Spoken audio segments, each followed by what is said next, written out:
இன்று நாம் இந்தியாவில் நடந்த மிகவும் அதிர்ச்சியூற்றும் உண்மை குற்றங்களில் ஒன்றை பார்க்கப் போகிறோம். இதுதான் கோடநாடு மர்மம். இது வெறும் ஒரு சாதாரண குற்றச் சம்பவம் கிடையாது. அதிகார வர்க்கத்தோட இருண்ட பக்கங்களை வெளிச்சத்துக்கு கொண்டு வந்த ஒரு புரியாத புதிர். காலம் ஏப்ரல் 2017. பனி மூட்டம் சூழ்ந்த நீலகிரி மலைகள். அந்த சமயம் தமிழ்நாட்டோட அரசியல் சூழ்நிலை எந்த அளவுக்கு பதற்றமாவும் குழப்பமாவும் இருந்துச்சுன்னு உங்களுக்கு தெரிஞ்சிருக்கும். அதிகாரம் மாற்றம், துரோகம், அப்புறம் வெளியே தெரியாத பல ரகசியங்கள்னு மாநிலமே பல கிசுகிசுக்கள்ல மூழ்கியிருந்த ஒரு இருண்ட காலகட்டம் அது. அந்த நேரத்துல தான் இந்தியாவின் மிகப்பெரிய செய்தி தலைப்புகள்ல வெடிச்சது இந்த இடம், கோடநாடு எஸ்டேட். நீங்க நினைக்கிற மாதிரி இது வெறும் சாதாரண தேயிலை தோட்டம் மட்டும் இல்லங்க.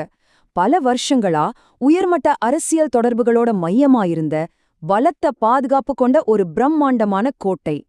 பகல்ல பார்க்க எவ்வளவு அமைதியா இருக்கோ, ராத்திரி நேரங்கள்ல ஒரு விதமான அச்சுறுத்தும் மர்ம அமைதியை இந்த இடம் தன்னுள் தாங்கிக் கொண்டிருக்கும். அந்த அமைதிதான் 2017 ஏப்ரல் 24 ராத்திரியில முற்றிலுமா உடைஞ்சு செதறுச்சு. அந்த இரவு ஆரம்பிக்கும்போது வழக்கம் போலதான் இருந்துச்சு. ஆனா கொஞ்ச நேரத்திலேயே எதிரே யார் இருக்காங்கன்னே தெரியாத அளவுக்கு, பார்வைத்திறன் கிட்டத்தட்ட 0 மாறும் அளவுக்கு கடும் பனிமூட்டம். அந்த உறைபனி காத்து மரங்களுக்குள்ள ஊடுருவி வரப்போற ஏதோ ஒரு பெரிய ஆபத்தை உணர்த்துற மாதிரி ஒரு பயமுறுத்தும் சத்தத்தை உருவாக்கிக்கிட்டே இருந்துச்சு. அந்த இருட்டுல யாருக்கும் தெரியாம ஒரு பயங்கரமான சம்பவம் அரங்கேறத் தொடங்குச்சு. இரவு சரியா 11 மணி. எஸ்டேட் பக்கத்துல சில சந்தேகத்திற்குரிய வாகன நடமாட்டங்கள் பதிவாகுது. அடுத்த 1 மணி நேரத்துல, அதாவது நள்ளிரவு 12 மணிக்கு, முகமூடி அணிந்த சில மர்ம நபைகள் பிரதான வாயில ரொம்ப சத்தமில்லாம நெருங்குறாங்க. இந்த ஒருங்கிணைந்த மர்மமான நகர்வு தான் இந்த ஒட்டுமொத்த வழக்கின் முதல் சந்தேகம். அடுத்த சில நிமிஷங்கள்ல அங்க நடந்த விஷயம் நினைச்சு பார்க்கவே முடியாத அளவுக்கு ரொம்ப கொடூரமானது.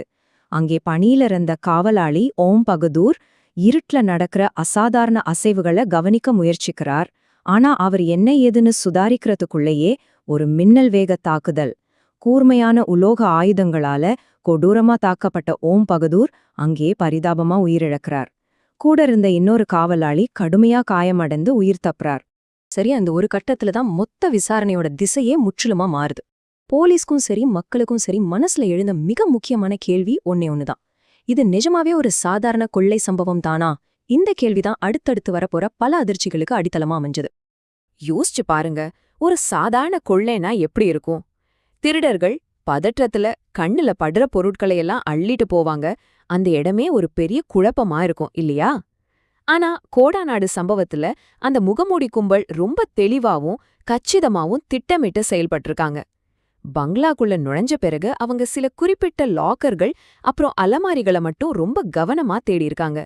இத பாக்கும்போது இது தற்செயலா வந்த திருடர்களின் வேலை மாதிரி கண்டிப்பா தெரியல. இந்த வழக்கின் மிகப்பெரிய முரண்பாடுகளே இங்குதான் ஆரம்பிக்குது. கொஞ்சம் பணம், அப்புறம் சில கைக்கடிகாரங்கள் மட்டும்தான் காணாம போயிருக்குன்னு ஆரம்பகட்ட ரிப்போர்ட் சொல்லுச்சு. ஆனா அதைவிட அதிர்ச்சியான உண்மை என்னன்னா, அந்த எஸ்டேட்டோட அதிநவீன சிசிடிவி கேமராக்கள் அந்த குறிப்பிட்ட ராத்திரியில வேலை செய்யல. அது மட்டும் அல்லாம சந்தேகப்படும்படியான வகையில அந்த பகுதியில மின் தடைகளும் ஏற்பட்டிருக்கு. இந்த தொழில்நுட்ப கோளாறுகள் எல்லாம் வெறும் தற்செயலா நடந்திருக்க வாய்ப்பே இல்ல. இந்த சிசிடிவி கேமராக்களோட செயலிழப்பு இந்த வழக்க இன்னும் மர்மமாக்குச்சு. அந்த பணமும் வாட்சுகளும் திருடுனது வெறும் போலீஸ திசை திருப்பத்தானா? அப்படியானால் அவங்க உண்மையிலேயே எதை தேடி வந்தாங்க?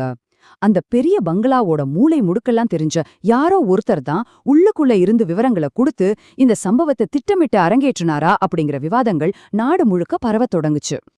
இதுக்கு பிறகு போலீஸ் தங்களோட வேட்டைய தீவிரப்படுத்தினாங்க. அண்டை மாநிலமான கேரளாவோட சில பகுதிகளைச் சேர்ந்தவங்களுக்கும் இதுக்கும் தொடர்பு இருக்குன்னு தகவல்கள் வெளியாக விசாரணை அந்த திசையை நோக்கி விரிவடைய ஆரம்பிச்சது. அடுத்தடுத்து சில முக்கிய சந்தேக நபர்கள் அடையாளம் காணப்பட்டு அதிரடியா கைது செய்யப்பட்டாங்க. சரி, இதோட முடிஞ்சதுன்னு நினைச்சா அங்கதான் யாருமே எதிர்பார்க்காத மிகப்பெரிய அதிர்ச்சிகள் காத்திருந்துச்சு. விசாரணை தொடங்கின சில நாட்களுக்குள்ள சற்றும் எதிர்பாராத சில கொடூரமான தொடர் மரணங்கள் அடுத்தடுத்து அரங்கேறுது. இது இந்த மொத்த வழக்கின் தன்மையும் அப்படி தலைகீழா புரட்டி போட்டுச்சு. விசாரணையோட மிக முக்கியமான கட்டத்துல இந்த வழக்கின் முக்கிய குற்றவாளி ஒருத்தர் மர்மமான முறையில ஒரு சாலை விபத்துல திடீர்னு உயிரிழக்கிறார். அது நடந்த சில நாட்கள்லயே தொடர்புடைய இன்னொரு முக்கிய சந்தேக நபரும் ஒரு விபத்துல சிக்கிறார். அதுல அவரோட குடும்ப உறுப்பினர்கள் பரிதாபமா உயிரிழக்க அவர் மட்டும் ரொம்ப ஆச்சரியப்படுற வகையில உயிர் தப்புறார். இந்த தொடர்ச்சியான மரணங்களை பார்க்கும்போது இது சாதாரண கொலை இல்ல, பின்னாடில ஏதோ ஒரு மிகப்பெரிய சக்தி இருக்குங்கிற பொதுமக்களோட சந்தேகம் இன்னும் பலமா மாறுச்சு. இந்த தொடர் மரணங்களுக்கு பிறகு பாத்தீங்கன்னா இது ஒரு அரசியல் சதி, மறைக்கப்பட்ட முக்கிய ஆவணங்களை அளிக்க நடந்த வேலை அப்படின்னு சமூக வலைதளங்களிலும் சரி அரசியல் வட்டாரத்திலும் சரி பல தியரிகள் வெடிக்க ஆரம்பிச்சது. ஆனா நாம் ஒன்னு புரிஞ்சுக்கணும், இத்தனை குற்றச்சாட்டுகளுக்கும் தியரிகளுக்கும் மத்தியில இன்னைக்கு வரைக்கும் அதிகாரப்பூர்வமா எந்த ஒரு உறுதியான ஆதாரமும் கிடைக்கல அப்படிங்கிறது தான் நிதர்சனமான உண்மை. காலம் செல்லச் செல்ல இந்த வழக்கு ஒரு முடிவில்லாத சுழற்சியில சிக்கிக்கிச்சு. பல முறை வழக்குகள் திரும்ப திரும்ப திறக்கப்படுது, புது புது விசாரணைகள் நடக்குது. அதுக்கப்புறம் வழக்கம் போல மீண்டும் ஒரு ஆழமான அமைதி. பல வருஷங்களா இந்த மௌனத்தோட சுழற்சி தொடர்ந்துகிட்டே தான் இருக்கு. ஆனா முழுமையான ஒரு தீர்வோ ஒரு க்ளோஷரோ இன்னும் யாருக்கும் கிடைக்கல. இன்னிக்கும் நீலகிரி மலையோட பனிமூட்டத்துக்குள்ள அந்த கோடநாடு எஸ்டேட் அமைதியா நின்னுகிட்டு இருக்கு. ஆனா அது நிம்மதியான அமைதி கிடையாது. விடை தெரியாத பல ரகசியங்களை அது இன்னமும் தன்னுள் புதைச்சு வச்சிருக்கு. அந்த நள்ளிரவுல உண்மையில என்ன நடந்துச்சு? தாக்குதல் நடத்தினவங்க யாரு? அவங்களோட உண்மையான நோக்கம் என்ன? இந்த மர்மங்களுக்கெல்லாம் காலம் மட்டும்தான் பதில் சொல்லணும். ஓரிரவுல நடந்த ஒரு சம்பவம் எப்படி ஒரு மாநிலத்தையே உழுக்கும், புரியாத புதிரா மாறலாம் அப்படிங்கறதத்தான் இந்த அலசல் நமக்கு காட்டுது. மேலும் இது போன்ற ட்ரூ கிரைம் ஆவணப்பட கதைகளுக்கு சப்ஸ்கிரைப் செய்யுங்கள்.